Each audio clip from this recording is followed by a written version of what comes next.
Happy Monday morning to you all. This morning we're looking at Mark chapter 12, verses 1 through 12, the parable of the tenants of the vineyard.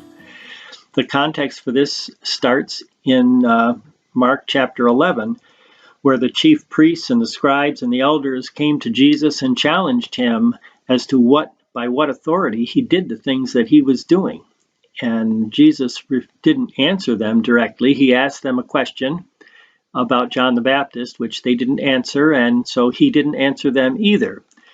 But in the next section, by way of a parable, he does answer them, and they understand what he says, and they don't like it. So let's take a look at it. He spoke to them in a parable about a vineyard.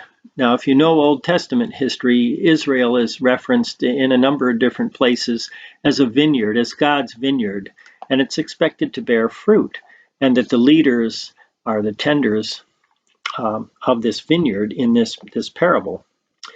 So he said, a man planted a vineyard and put a fence around it and dug a pit for the winepress and built a tower and leased it to tenants. Now, these tenants were supposed to take care of the vineyard, and when the vines were ripe, when there was fruit, they were supposed to bring this fruit to the owner. And when the time came for that fruit to be harvested, the owner sent a servant to collect some of the fruit. Well, the tenants refused to give him any. They treated him poorly and sent him home. The owner sent one after another, more servants. They sent them all back, and some they beat, some they killed, and they refused to give the owner what he was supposed to have from his vineyard.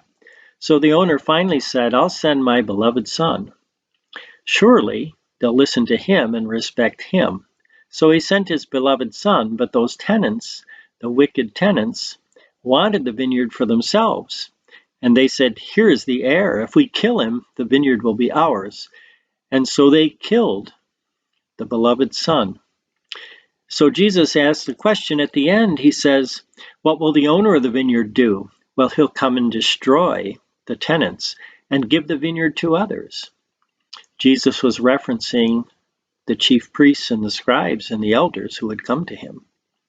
And they knew it. In verse 12, it says, they perceived that he had told the parable against them. So they left him and went away because they couldn't arrest him at that point in time, but they certainly intended to. So they had hardened their hearts. Jesus also references in the Old Testament verse, the stone that the builders rejected has become the cornerstone. This was the Lord's doing, and it's marvelous in our eyes. Jesus was the stone that the builders rejected. The builders being the religious leaders of the day, the tenants being the religious leaders of the day who refused to bring forth fruit from their leadership of the people. They were charged with bringing forth the fruit of righteousness from the people of God, and yet they only led from their own self-interest. This is something that we need to be aware of as the people of God, as believers in Jesus. The expectation is still that we'll bring forth and produce fruit. And when we're in leadership, we need to know that we can't be leading for our own self-interest, that the leading needs to come with a desire to bring forth fruit for God's kingdom, the fruit of righteousness.